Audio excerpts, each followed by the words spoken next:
রাধে। আজকে শ্রীমদ্ ভাগবত গীতার 27 নং পৃষ্ঠা পাঠ করতে চলেছি। চলুন শুরু করা যাক। চন্দ্রলোকে পূজা করলে চন্দ্রলোকে যাওয়া যায়, এইভাবে যে কোনো উচ্চতার গ্রহলোকেই যাওয়া যায়। কিন্তু ভাগবত গীতা এই জড়জগতের কোনো গ্রহলোকে যাওয়ার জন্য আমাদের উপদেশ দেয় না। কারণ জড়জগতের সর্বোচ্চ ব্রহ্মলোক যান্ত্রিক উপায়ে 40,000 বছরের ধরে ভ্রমণপূর্বক আর ততদিনে কে বা বাঁচবে।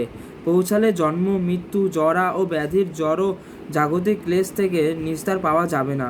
কিন্তু যদি কেউ পরম লোকে, শ্রীকৃষ্ণ লোকে কিংবা চিন্ময় আকাশের অন্য কোনো গ্রহে যেতে চায়, তাহলে তাকে সেখানে সেই সব জড় জাগতিক দুর্দশা ভোগ করতে হবে না। চিন্ময় আকাশে যে সমস্ত গ্রহলোক আছে তার মধ্যে সর্বোৎকৃষ্ট হচ্ছে গোলক বৃন্দাবন। গোলক বৃন্দাবন, যেখানে পরমেশ্বর ভগবান শ্রীকৃষ্ণ থাকেন। ভগবদ্গীতায় এই সব কিছুই বিস্তারিত আলোচনা করা হয়েছে এবং তার মাধ্যমে জড়জগতের বন্ধন থেকে মুক্তি হওয়ার কিভাবে সেই চিন্ময় আকাশে ফিরে গিয়ে প্রকৃত আনন্দময় জীবন শুরু করা যায়, দেখেছিস মা, তার নির্দেশ দেওয়া আছে। ভগবদ্গীতার 15 অধ্যায়ে এই জড়জগতের প্রকৃত রূপটির বর্ণনা করে বলা হয়েছে।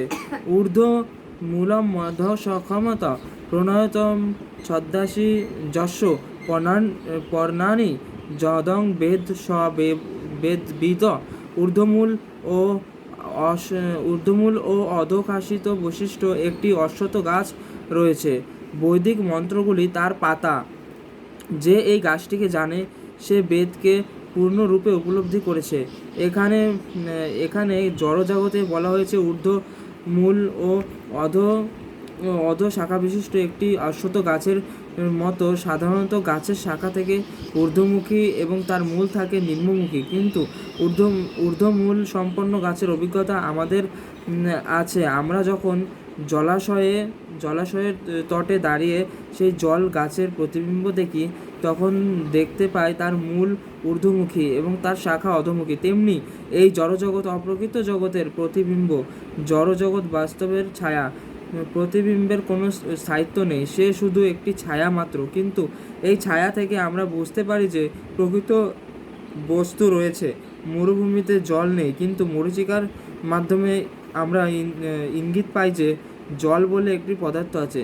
জড়জগতে তেমনি জল নেই, আনন্দ নেই, কিন্তু প্রকৃত আনন্দের বাস্তবে জলের সন্ধান রয়েছে অপ্রকৃত জগতে। ভগবানের ইঙ্গিত দিয়েছেন যে নিম্নলিখিত উপায়ে আমরা চিন্ময় জগৎ লাভ করতে পারি।